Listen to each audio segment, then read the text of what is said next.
નમસ્કાર દર્શક મિત્રો, હું છું વાહિદ મુસદ્દી અને આપ નિહાળી રહ્યા છો હમ ટીવી ભરૂચ ન્યૂઝ। હવે નિહાળીશું આજના મુખ્ય સમાચારો। વાગરા તાલુકાની સાયખા જીઆઈડીસીમાં આવેલી આલ્કેમી ફાઇન કેમ કંપનીમાં ઉત્પાદન પ્રક્રિયા દરમિયાન બોઇલરમાં બ્લાસ્ટ થતા 4 કામદારોને ગંભીર ઈજા પહોંચી હતી। બ્લાસ્ટને પગલે આજુબાજુની વિસ્તારમાં ધ્રુજારીનો અનુભવ લોકોને થયો હતો। ભરૂચ જિલ્લામાં ઔદ્યોગિક દુર્ઘટનાઓનો સિલસિલો યથાવત રહ્યો છે। પાનોલી અને ઝઘડિયામાં બનેલા અકસ્માતો બાદ હવે સાયખાના ઔદ્યોગિક વિસ્તારમાં વધુ એક બનાવ સામે આવ્યો છે। સાયખાની અલ્કેમી ફાઇન કેમ પ્રાઇવેટ લિમિટેડ કંપનીમાં ઓવર પ્રેશર બ્લાસ્ટ થતા ફેક્ટરી પરિસરમાં અફરાતફરી મચી ગઈ। પ્રેશર અચાનક વધી જતા જોરદાર અવાજ સાથે બ્લાસ્ટ થયો। ઘટનામાં 4 કર્મચારીઓ ઇજાગ્રસ્ત થયા। ઇજાગ્રસ્તોને તાત્કાલિક એમ્બ્યુલન્સ મારફતે ભરૂચની ખાનગી હોસ્પિટલમાં સારવાર અર્થે ખસેડવામાં આવ્યા છે। ફાયર ફાઇટરો ઘટના સ્થળે પહોંચી પરિસ્થિતિ પર કાબુ મેળવ્યો હતો। બનાવની જાણ થતાં જ પોલીસ કાફલો પણ ઘટના સ્થળે પહોંચ્યો હતો। તો બીજી તરફ ઇન્ડસ્ટ્રીયલ સેફટી એન્ડ હેલ્થ વિભાગની ટીમે પણ તપાસ શરૂ કરી છે। શું નામ તમારું? પટેલ હુસેન। હુસેનભાઈ, શું બનાવ બન્યું? હું બીજા ફ્લોર પર હતો એમીના રિએક્ટર ફાટ્યું, પછી પહેલા નીચે ગયો, પછી ફરીથી મારે ઉપર જવું પડ્યું। મારો પગ લપસ્યો એટલામાં થોડો ગેસ લાગ્યો, ત્યાર પછી મને થોડું ગભરામણ જેવું થયું, વધારે લાગે એના માટે મેં ગાડીમાં બેસી ગયો કે કંઈ વધારે થાય ના, એટલા માટે જતો રહ્યો। કેટલા લોકો હતા તમે? મેં એકલો જ હતો ઉપર, બીજો હતો તે જતો રહ્યો, પણ મેં ઉપર ગયો ત્યારે મને આ બનાવ પડ્યો। કઈ કંપનીનો બનાવ છે? અલ્કેમી, કઈ જગ્યાએ? વાગરા જુનેદ પાસે। અંકલેશ્વર પાનોલી પોલીસે ભરૂચ, અંકલેશ્વર, સુરત વિસ્તારમાં વાહન ચોરી કરતી ગેંગના 2 વાહન ચોરોને સાથે એક મહિલાને પણ ઝડપી લીધી હતી અને 4 વાહન ચોરીના ભેદ ઉકેલી નાખ્યા હતા। પાનોલી પોલીસે સુરત જિલ્લાના સાથણ નજીકથી 2 શખ્સોને ઝડપીને ભરૂચ સુરત ગ્રામ્યના 4 ટુ વ્હીલર ચોરીના ગુનાઓનો ભેદ ઉકેલ્યો છે। પાનોલીમાંથી ચોરી ગયેલી બુલેટની તપાસ દરમિયાન સીસીટીવી ફૂટેજ પરથી સૂત્ર મળી આવતા બંને આરોપીઓ સુધી પહોંચવામાં આવ્યું હતું। આરોપી અમન મુલતાની અને ગૌતમ ઉર્ફે કામલીના રૂમમાંથી બુલેટના સ્પેર પાર્ટ સહિત ચોરાયેલી એક્ટિવા, બુલેટ, સ્પ્લેન્ડર અને કેટીએમ બાઇક મળી આવી। પૂછપરછમાં બંને અંકલેશ્વર, કોસંબા, પલસાણા અને પાનોલી વિસ્તારની બાઇક ચોરીની કબૂલાત કરી। કબજે કરાયેલા મુદ્દામાલની કુલ કિંમત અંદાજે ₹2.55 લાખ છે। બંને આરોપીઓ અગાઉ પણ ગુનાહિત ઇતિહાસ ધરાવે છે। ઉલ્લેખનીય છે કે આરોપીઓ લગ્ન પ્રસંગો, બેન્ડ પાર્ટીને નાથવા અથવા પ્રોગ્રામ પછી રાત્રિના પરત ફરતી વખતે બાઇક ઉપર નજર રાખી ડાયરેક્ટર સ્ટાર્ટ કરીને ચોરી કરતા હતા। તાજેતરમાં પાનોલી પોલીસ સ્ટેશનને મિલકત સંબંધી ગુનાઓ, જેમાં ખાસ કરીને વાહન ચોરીના ગુનાઓને ડિટેક્ટ કરવામાં ખૂબ અગત્યની સફળતા મળેલ છે। જે અંતર્ગત તાજેતરમાં વાહન ચોરીના ગુનાઓ ડિટેક્ટ કરવામાં આવ્યો છે, જેમાં 3 ઈસમોની બનેલી ગેંગ જે છે તેને પકડી પાડવામાં સફળતા મળી છે। જે આરોપી જે છે એ અમન અસલમ રહેમાનભાઈ મુલતાની, ગૌતમ ઉર્ફે કામલી રમેશભાઈ પઠારે તથા આરતી કે જે અમનભાઈ અસલમભાઈ મુલતાનીના પત્ની છે, તેને પકડી પાડવામાં આવ્યા છે। જેમની પાસેથી કુલ 4 જેટલા વાહનો, જેમાં Activa, royal Enfield bullet, KTM motorcycle તથા સ્પ્લેન્ડર મોટરસાયકલ છે તેને રિકવર કરવામાં આવ્યો છે। લગભગ આ ટોટલ મુદ્દામાલ છે એ 4 થી 5 લાખ ઉપર નો મળી આવેલ છે। આ ગુનામાં અગાઉ પણ જે પોલીસ સ્ટેશનોમાં ગુના બન્યા હતા તેને પણ ડિટેક્ટ કરવામાં પાનોલી પોલીસને સફળતા મળી છે। જેમાં અંકલેશ્વર રૂરલનો પોલીસ સ્ટેશનનો 2025 નો ગુનો, કોસંબા પોલીસ સ્ટેશનનો 2025 નો ગુનો તથા પલસાણા પોલીસ સ્ટેશનના 2025 ના ગુનાને ડિટેક્ટ કરવામાં પોલીસને સફળતા મળી છે। આ જે છે ગેંગ એ લગ્નમાં જે બેન્ડ આવ્યો હોય ત્યાં બેન્ડમાં જઈ અને ત્યાં નાચવા માટે જાય અને ત્યાંથી આ પ્રકારની ગાડીઓ જે છે તેની ચોરી કરવાની એમો સાથે કામગીરી કરતા હતા। તે પૈકી જે ગૌતમ ઉર્ફે કામલી જે છે તે મહારાષ્ટ્ર રાજ્યના ઔરંગાબાદના ગંગાપુર પોલીસ સ્ટેશનમાં અગાઉ પ્રોહિબિશનના 2-3 ગુનાઓમાં પણ તેની વિરુદ્ધ દાખલ થયેલા છે, એટલે એક પ્રકારે ગુનાહિત ઇતિહાસ ધરાવે છે। તો એક અગત્યનો ગુનો ડિટેક્ટ કરવામાં ભરૂચ પોલીસને સફળતા મળી છે। સર, આવા જે મહિલા છે તેની મુખ્ય ભૂમિકા શું હતી? આ મહિલા જે છે તે એના પતિ સાથે ગેંગના એક ભાગ રૂપે આ પ્રકારનું જે બેન્ડ કે જે લગ્ન હોય છે ત્યાં લગ્ન પ્રસંગે સાથે જતા હોય છે અને જાણે નેચરલ કોર્સમાં ત્યાં મહેમાન તરીકે આવ્યા હોય તે જઈ અને ત્યાં આવી કોઈ પણ બાઇક કે મળી આવે તો એને ચોરીને એક ગેંગને એક વ્યક્તિ તરીકે તે રોલ ભજવતા હોય છે। હજુ કોઈ આરોપીની સંડોવણી હોઈ શકે કે વધુ વાહનો? એ બાબતે તપાસ ચાલુ છે। કોઈને સંડોવણી મળી આવશે તો પોલીસ એમાં આગળની કાર્યવાહી કરશે। માસોડમાં પ્રદૂષિત પાણીના નિકાલની સ્ટીલની પાઇપલાઇન નાખવા મામલે ખેડૂતો ના વિરોધ વચ્ચે પણ આજે પોલીસ બંદોબસ્ત વચ્ચે પાઇપલાઇન નાખવાની કામગીરીને લઈને ખેડૂતોમાં રોષ જોવા મળ્યો હતો. જીઆઈડીસી અને ખેડૂતો વચ્ચે જમીન મુદ્દે સમાધાન ન થતા હાંસોટ ગામની ખેતી જમીનમાં નવી સ્ટીલ પાઇપલાઇન નાખવાની કામગીરી આજે પોલીસને સાથે રાખીને પૂરી પાડવામાં આવી હતી.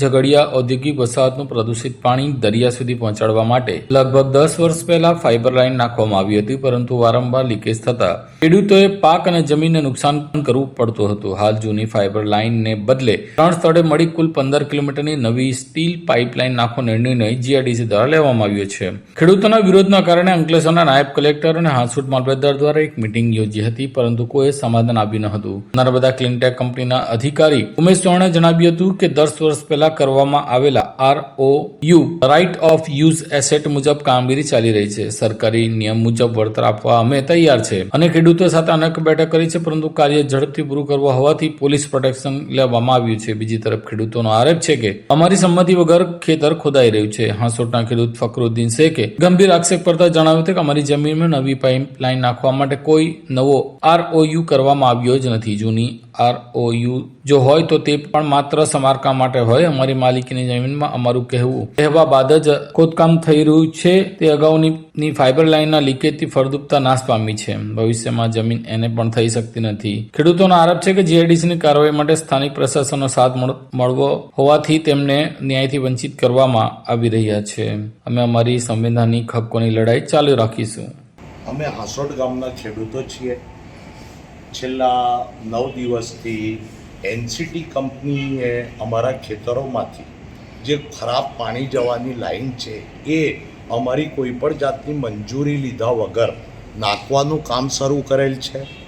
અમે સ્થળ પર જઈને એનો વિરોધ કરતા એ લોકોએ પોલીસ પ્રોટેક્શન સાથે લાવ્યા.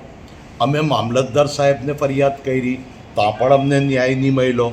આજે અમે SDM સાહેબને આ 3જી વખત મળવા આવ્યા અને SDM સાહેબને અમે વિનંતી કરી કે અમારા ખેતરોમાં જે આ કંપનીના લોકો ખોટી રીતે પ્રવેશ કરી અમારા ખેતરોને ખોદી રહ્યા છે એમને અટકાવો. તો SDM સાહેબે અમને સ્પષ્ટ શબ્દોમાં કહી દીધું કે આ મારી સત્તામાં આવતું નથી. અમે DYSP સાહેબ સમક્ષ પર રજૂઆત કરી છે, પરંતુ અમને કોઈ પણ જાતનું ન્યાય મળેલ નથી અને અમારા ખેતરોમાં આજે પણ ખોદકામ ચાલુ છે. આ કંપની અમને ગરીબ ખેડૂતોને પાયમાલ કરવા બેસી છે. તો અમારી સરકારશ્રીને વિનંતી છે કે અમારું જે કંઈ પ્રશ્નો હોય તેનું સુખદ અંત લાવો, અમારા ખેતરોને બચાવો, અમારી જમીનોને બચાવો. કારણ કે આ પાઇપલાઇન નીચેથી ચાલી જશે એટલે અમારા ખેતરો એને નહીં થશે. ભવિષ્યમાં અમારા બાળકોને એનો કોઈ લાભ નહીં મળશે અને અમારા પાસે એક રીતથી આ જમીન આ કંપની ગીરવે રખાવવા મંગાવે છે. તો અમને એમની આ ચુંગાલમાંથી છોડાવવા આપ મહેરબાની કરશો. જય હિન્દ, જય ભારત. ઝઘડિયા તાલુકાના વડિયા ગામની માલસર બ્રિજને જોડતા રસ્તો જર્જરિત બનતા કેટલાક વાહનો અને રેતીના સ્ટોક કરનારાઓને લઈને ખેડૂતોનો પાકને નુકસાન થતા હવે આજે માર્ગના નવીનીકરણને લઈને સરપંચો સહિત ગામના લોકો એક દિવસીય હડતાલ ઉપર ઉતર્યા હતા અને ઉપવાસ કર્યો હતો. ઝઘડિયા જીઆઈડીસી અને ખેડૂતો વચ્ચે જમીન મુદ્દે સમાધાન ન થતા હાંસોટ ગામની ખેતી જમીનમાં નવી સ્ટીલ પાઇપ લાઇન નાખવાની કામગીરી આજે પોલીસે પ્રોટેક્શન પૂરું પાડીને શરૂ કરાવી હતી. ખેડૂતોના વિરોધ વચ્ચે ચાલી રહેલી આ કાર્યવાહીથી વિસ્તારમાં તણાવનું વાતાવરણ સર્જાયું છે. ઝઘડિયા ઔદ્યોગિક વસાહતનું પ્રદૂષિત પાણી દરિયા સુધી પહોંચાડવા માટે લગભગ 10 વર્ષ પહેલા ફાઇબર લાઇન નાખવામાં આવી હતી, પરંતુ વારંવાર લીકેજ થતા ખેડૂતોએ પાક અને જમીનને નુકસાન સહન કરવું પડતું હતું. હાલ જૂની ફાઇબર લાઇનને બદલે 3 સ્થળે મળી કુલ 15 કિલોમીટરની નવી સ્ટીલ પાઇપલાઇન નાખવાનો નિર્ણય જીઆઈડીસી દ્વારા લેવામાં આવ્યો છે. ખેડૂતોના વિરોધના કારણે અંકલેશ્વરના નાયબ કલેક્ટર અને હાંસોટ મામલતદાર દ્વારા અનેક મીટિંગો યોજાઈ હતી, પરંતુ કોઈ સમાધાન ન આવ્યું. નર્મદા ક્લીન ટેક કંપનીના અધિકારી ઉમેશ ચૌહાણે જણાવ્યું હતું કે 10 વર્ષ પહેલા કરવામાં આવેલા ROU મુજબ જ કામગીરી ચાલી રહી છે. સરકારી નિયમ મુજબ વળતર આપવા અમે તૈયાર છીએ અને ખેડૂતો સાથે અનેક બેઠકો કરી છે, પરંતુ કાર્ય ઝડપી પૂરું કરવું હોવાથી પોલીસ પ્રોટેક્શન લેવામાં આવ્યું છે. બીજી તરફ ખેડૂતોનો આરોપ છે કે અમારી અનુમતિ વગર ખેતર ખોદાઈ રહ્યું છે. હાંસોટના ખેડૂત ફકરુદ્દીન શેખે ગંભીર આક્ષેપ કરતા જણાવ્યું છે કે અમારી જમીનમાં નવી લાઈન નાખવા માટે કોઈ નવો આરઓયુ કરવામાં આવ્યો જ નથી. ખેડૂતોનો આરોપ છે કે જીઆઈડીસીની કાર્યવાહી માટે સ્થાનિક પ્રશાસનનો સાથ મળતો હોવાથી તેમને ન્યાયથી વંચિત કરવામાં આવી રહ્યા છે. ખેડૂતોએ જણાવ્યું હતું કે અમે અમારી સંવિધાનિક હક્કોની લડત ચાલુ રાખીશું. ભારત ખેતી પ્રધાન દેશ છે. ઉદ્યોગોના વિકાસ માટે ખેડૂતોના વિનાશની કિંમત ચૂકવવી શકાય નહીં. આજ રોજ ઝઘડિયા તાલુકાના વડિયા મંદિરે અમે ઉપવાસ પર બેઠેલા છે. અમારા મૂળ બે મુદ્દા છે. એક તો માધવ સેતુથી વડિયા તળાવ સુધીનો નાવરાને જોડતો રસ્તો, અને બીજું છે આ રસ્તા પર અવર જવર કરતી ટ્રકો, એના લીધે રસ્તાને બહુ ખરાબ નુકસાન થઈ ગયેલું છે અને ખેડૂતોના પાકને નુકસાન થયું છે. એટલે સરકારની અંદર અમે આ બાબતની અરજી કરેલી જ છે. અવારનવાર અરજી મુખ્યમંત્રી શ્રી સુધીની કરેલી છે. એના જવાબો પણ અમને આપેલા છે. પણ અહીંયા આ જ રસ્તા પર બે સ્ટોક છે, જેને રદ કરવા અમારી સરકારને ખાસ અપીલ છે. કારણ કે આ બાબતે આ રસ્તાનું નુકસાન થાય જ છે. રેતીના સ્ટોક છે. આજરોજ વડિયા તલાવ મંદિરે એક દિવસનો પ્રતિક ઉપવાસ આંદોલન કાર્યક્રમ અમે રાખેલો છે. 3 જિલ્લાના લોકો, ભરૂચ, નર્મદા, બરોડા જિલ્લાના ખેડૂત અને ખેત મજૂર અને આમ જનતા ઉપવાસ આંદોલન કરી રહી છે. જેનો મુખ્ય હેતુ એ છે કે જ્યારે માધવ સેતુ બ્રિજ ગુજરાત સરકારે 250 કરોડની માતબર રકમથી મંજૂર કરેલો હોય, એ જમીન સંપાદનના સમય દરમિયાન સુધી જે રાજ્ય સરકાર અહીંયાના મમા વિભાગ હોય કે બાંધકામ વિભાગ હોય, જે લોકોએ જમીન સંપાદન યોગ્ય સમય દરમિયાન કરવાનો હતો તે કરી નથી. તો જે સમયમાં નથી કરી, જેથી આ 3 જિલ્લાના લોકોને રસ્તાની જે સુવિધા મળવી જોઈએ તે યોગ્ય મળી નથી. જેને કારણે અમે આ ઉપવાસ આંદોલન પહેલાં 15 દિવસ પહેલાં જે લગતા વર્તી અધિકારીની ઓફિસોમાં અમે લેખિત જાણ કરી છે અને ત્યારબાદ ઉપવાસ આંદોલન પર બેઠા છે. એનો મુખ્ય હેતુ એ છે કે જમીન સંપાદન જે ખેડૂતોને જમીનના પૈસા મળવા જોઈએ તે આજ દિન સુધી મળ્યા નથી ને હવે પછી એ જમીન સંપાદનના પૈસાનું વળતર ચૂકવે અને અમને આ 3 જિલ્લાના લોકોને રસ્તાની સુવિધા સગવડ મળવી જોઈએ. જો આ 10 દિન 10માં આ વહીવટી તંત્ર કોઈ પણ કામનું સ્ટેપ નહીં લે તો અમારે ઉગ્ર આંદોલન કરવાની ફરજ પડશે. ભરૂચ તાલુકાના હલદરવા ગામ ખાતે નિર્માણ પામેલા સરદાર સ્મૃતિ વનનું ધારાસભ્યના હસ્તે લોકાર્પણ કરવામાં આવ્યું હતું. દેશના લોખંડી પુરુષ સરદાર વલ્લભભાઈ પટેલની 150મી જન્મ જયંતિની ઠેર ઠેર ઉજવણી કરવામાં આવી રહી છે. વિધાનસભા દીઠ યુનિટી માર્ચનું આયોજન કરાયા બાદ હવે સામાજિક વનીકરણ વિભાગ દ્વારા દરેક વિધાનસભામાં એક સરદાર સ્મૃતિ વનનું નિર્માણ કરવામાં આવી રહ્યું છે. જે અંતર્ગત ભરૂચ વિધાનસભામાં ભરૂચ તાલુકાના હલદરવા ગામ ખાતે સરદાર સ્મૃતિ વનનું નિર્માણ કરવામાં આવ્યું છે. તેનો આજરોજ લોકાર્પણ સમારોહ યોજાયો હતો. ભરૂચના ધારાસભ્ય રમેશ મિસ્ત્રીના હસ્તે સરદાર સ્મૃતિ વનનું લોકાર્પણ કરવામાં આવ્યું. સરદાર વલ્લભભાઈ પટેલે 562 રજવાડાઓને એકત્ર કરી અખંડ ભારતનું નિર્માણ કર્યું હતું. ત્યારે આ સ્મૃતિ વનમાં 19 જાતના 562 વૃક્ષો વાવવામાં આવ્યા છે. સાથે જ મેપ દ્વારા તમામ રજવાડાઓની માહિતી પણ આપવામાં આવી છે. આવનાર પેઢી સરદાર વલ્લભભાઈ પટેલના યોગદાનને હંમેશ માટે યાદ રાખે તે હેતુથી રાજ્ય સરકાર દ્વારા સ્મૃતિ વનનું નિર્માણ કરવામાં આવી રહ્યું છે. આજરોજ યોજાયેલ લોકાર્પણ સમારોહમાં સામાજિક વનીકરણ વિભાગના નાયબ વન સંરક્ષક Bhavna Desai, range forest officer NB Dabhi, Haldarva ગામના ડેપ્યુટી સરપંચ રાજુ પટેલ તેમજ ગ્રામજનો ઉપસ્થિત રહ્યા હતા. આજે ભરૂચ તાલુકાના ભરૂચ વિધાનસભાના હલદરવા ગામે સરદાર સ્મૃતિ વનનું લોકાર્પણ કરવામાં આવ્યું છે. પ્રધાનમંત્રી નરેન્દ્રભાઈ મોદી દ્વારા સરદાર વલ્લભભાઈ પટેલની 150મી જન્મજયંતિની ઉજવણી સમગ્ર દેશમાં ચાલી રહી છે. એમની યાદમાં પ્રત્યેક વિધાનસભામાં એકતા માર્ચ, યુનિટી માર્ચનું પણ આયોજન થયું છે. આપણને ખબર છે કે 31 ઓક્ટોબરે સરદાર વલ્લભભાઈ પટેલના જન્મ દિવસે પ્રધાનમંત્રીએ રાષ્ટ્રીય સ્તરનો કાર્યક્રમ કેવડિયા એકતાનગર ખાતે યોજવામાં આવ્યો હતો. બીજા તબક્કામાં પ્રત્યેક વિધાનસભામાં સરદાર વલ્લભભાઈ પટેલના કામને યાદ કરવા માટે 562 જેટલા રજવાડાઓ એક કરીને અખંડ એક ભારતનું નિર્માણ એમણે જે કર્યું છે, એમની યાદમાં 562 જેટલા વૃક્ષોનું વાવેતર કરીને હલદરવા ગામે 19 જેટલી જાતોના વૃક્ષો અને સાથે સાથે જે 562 રજવાડાઓ એકત્ર કર્યા છે એને મેપમાં દર્શાવીને વર્તમાન અને ભાવિ પેઢીને હંમેશા પ્રેરણા મળી રહે, એમના કામોને લોકો યાદ કરે અને ભારતને એક અને અખંડ રાખવા માટે સંકલ્પિત બને એ હેતુથી આ સરદાર સ્મૃતિ વનનું નિર્માણ થયું છે. હું સામાજિક વનીકરણ વિભાગ ભરૂચ જિલ્લાને પણ આ તબક્કે ખૂબ અભિનંદન આપું છું. ગામના સરપંચ, ડેપ્યુટી સરપંચ, ગામના આગેવાનો, ગામના તમામ લોકોએ પણ સહયોગ કરીને આ વન ઊભું કરવા માટે જે સહયોગ આપ્યો છે એ માટે ગામના લોકોનો પણ હૃદયથી આભાર વ્યક્ત કરીએ છીએ.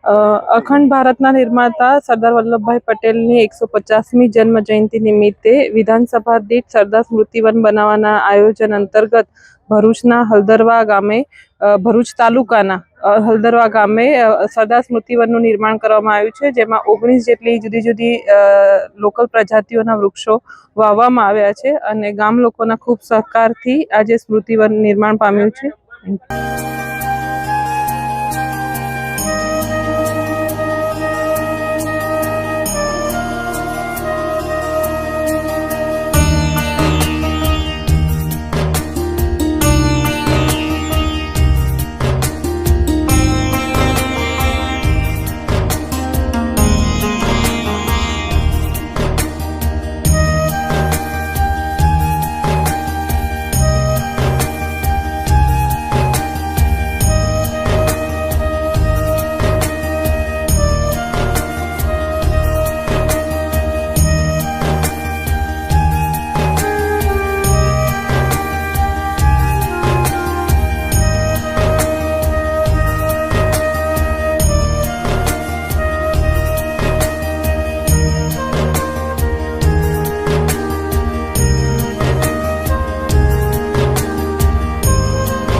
क्या आप अपनी ड्रीम जॉब सर्च कर रहे हैं? तो आपका वेट हुआ खत्म. हमारी कंपनी IICL में है कुछ amazing job openings. IICL are hiring PHP developer, data analytics, UI UX graphics designer, Node.js developer WordPress developer from all over Gujarat. तो देर किस बात की, अप्लाई करें अभी और बने हमारी डायनामिक टीम का हिस्सा. विजिट करें हमारी वेबसाइट www.iiclindia.com/career या मेल करें अपना रेज्यूमे iiclindia06@gmail.com पर. हमारी टीम में आपको मिलेगा एक इनोवेटिव और क्रिएटिव एनवायरनमेंट ताकि आपकी स्किल्स हमेशा अपडेटेड रहे. Freshers can also apply. Contact now on 7041542766. Ankleshwar Bodadra ગામની સીમમાંથી પાવર ગ્રીડની હાઈ વોલ્ટેજ લાઇનની સાઈડ ઉપરથી અજાણ્યા લોકો દ્વારા 3 લાખના સામાનની ચોરી કરી ગામની પોલીસ ચોપડે ફરિયાદ દાખલ થઈ છે. અંકલેશ્વર બોઈદરા ગામની સીમમાં પાવર ગ્રીડની હાઈ વોલ્ટેજ લાઇન પાથરવાની સાઇટ પરથી અજાણ્યા ચોરોએ ટાવર પર ચડી 19 કિલોમીટરની એલ્યુમિનિયમ એલોય કંડક્ટર તાર સહિત મોંઘી મશીનરી અને મટીરીયલની મોટી ચોરી કરી છે. કેસી ઇન્ટરનેશનલ કંપનીના ચીફ મેનેજર વિજય સાંડેની ફરિયાદ મુજબ ચોરોએ ટાવર નંબર 158 વિસ્તારથી તાર કાપી ચોરી કરી હતી. આ ઘટનામાં કંડક્ટર તાર 7.6 ટન, repair sleeves, spacer damper, mid span joint, rigid spacer, winch મશીનો, કોમ્પ્રેસર મશીનો અને ડ્રમ લિફ્ટિંગ જેક મળી કુલ અંદાજે ₹3 લાખનું મટીરીયલ ચોરી થઈ ગયું છે. તે ઉપરાંત ઇન્સ્યુલેટર સહિતના ફિટિંગ્સનું ₹1 લાખથી વધુનું નુકસાન થયું છે. પોલીસે અજાણ્યા આરોપીઓ સામે ગુનો દાખલ કરી તપાસ શરૂ કરી છે. ભરૂચ સેવા યજ્ઞ સમિતિના માનવતા ભર્યા કાર્યમાં આજે વધુ એક ભરૂચમાંથી તેઓ દ્વારા નર્મદા જિલ્લાના ગામોમાં ગરીબ પરિવારોને 400 ધાબળા સહિત કપડાં અને વાસણોનું વિતરણ કર્યું હતું. ભરૂચ શિયાળાની શરૂઆત સાથે જ ભરૂચની સેવા યજ્ઞ સમિતિએ આ વર્ષે પણ માનવ સેવાનું કાર્ય આગળ વધારતા નર્મદા જિલ્લાના અંતરિયાળ અને આદિવાસી વિસ્તારોમાં ધાબળા તથા જરૂરિયાતના કપડા વાસણોનું વિતરણ કર્યું. સમિતિ દ્વારા કુલ 4000 નંગ ધાબળા અને 1 ટન જેટલા જૂના કપડા તથા વાસણો જરૂરિયાતમંદ પરિવારોને આપવામાં આવ્યા. સંસ્થા દર વર્ષે ભરૂચથી દૂર આવેલા ગામોમાં સર્વે કર્યા બાદ શિયાળામાં ધાબળા વિતરણ કાર્યક્રમ યોજે છે. આ વર્ષે ગુજરાત મહારાષ્ટ્ર બોર્ડર પર આવેલા સીસા, મોહબી, માલ, પાનખલા, સગાઈ, સામોટ અને કોકટી ગામોમાં ધાબળા પહોંચાડવામાં આવ્યા હતા. હતા. સાથે જ ડેડિયાપાડા નજીકની આશ્રમ શાળાના બાળકો અને નર્મદા પરિક્રમાવાસીઓને પણ ધાબળા અપાયા. ભરૂચવાસીઓ પાસેથી 1 ટન જેટલા જૂના કપડાં અને વાસણો એકત્ર કરી સંસ્થાએ અંતરિયાળ વિસ્તારોમાં વહેંચ્યા હતા, જેનાથી અનેક પરિવારોને સીધી મદદ મળી હતી. આ સમગ્ર સેવા કાર્યમાં સેવા યજ્ઞના હેમંતભાઈ પંચાલ, ઉત્સવ પટેલ, ભાવિનીબેન ભટ્ટ, એકતાબેન પટેલ અને હેતલબેન પરીખ સહિતના સભ્યો જોડાયા હતા. તેમની સેવાના ભાવથી કાર્યક્રમ સફળ અને અસરકારક બન્યો હતો. ભરૂચમાં રાજ્ય યોગ બોર્ડ દ્વારા માત્ર તળાવ ખાતે મેદસ્વીતા મુક્તિ અભિયાન અંતર્ગત યોજાયેલા યોગ કેમ્પનો સમાપન સમારંભ યોજાયો હતો. ગુજરાત રાજ્ય યોગ બોર્ડ દ્વારા માતરિયા તળાવ ભરૂચ ખાતે 1 મહિનો મેદસ્વીતા મુક્ત ગુજરાત કેમ્પ 02 નું આયોજન કરાયું હતું, જેનું આજરોજ સમાપન કરવામાં આવ્યું. આ રિઝલ્ટ ઓરિએન્ટેડ કેમ્પથી ઘણા બધા સાધકોનું વજન ઘટ્યું છે. આ સમાપન પ્રસંગે રાષ્ટ્રીય સ્વયંસેવક સંઘના જિલ્લાના સંયોજક શૈલેષ ગોસ્વામી ઉપસ્થિત રહી યોગનું જીવનમાં મહત્વ અને પંચવર્તન વિશે માર્ગદર્શન આપ્યું હતું. આ પ્રસંગે સંચાલક પ્રકાશ પટેલ, સહસંચાલક પ્રીતિ સોલંકી અને અંજલિ ડોગરા, સહયોગી ટીમમાંથી યોગ ટ્રેનર ઉર્વી ચુડાસમા, વંદના પાટીલ હાજર રહ્યા હતા. સમગ્ર કેમ્પ દરમિયાન ઝોન કોર્ડિનેટર પારુલ પટેલ અને ડિસ્ટ્રિક્ટ કોર્ડિનેટર બિનિતા પ્રજાપતિનું માર્ગદર્શન પ્રાપ્ત થયું હતું. અંકલેશ્વરના સિપ્રા ગણેશ મંદિરના પાટોત્સવ 26મી ડિસેમ્બરે ઉજવાશે.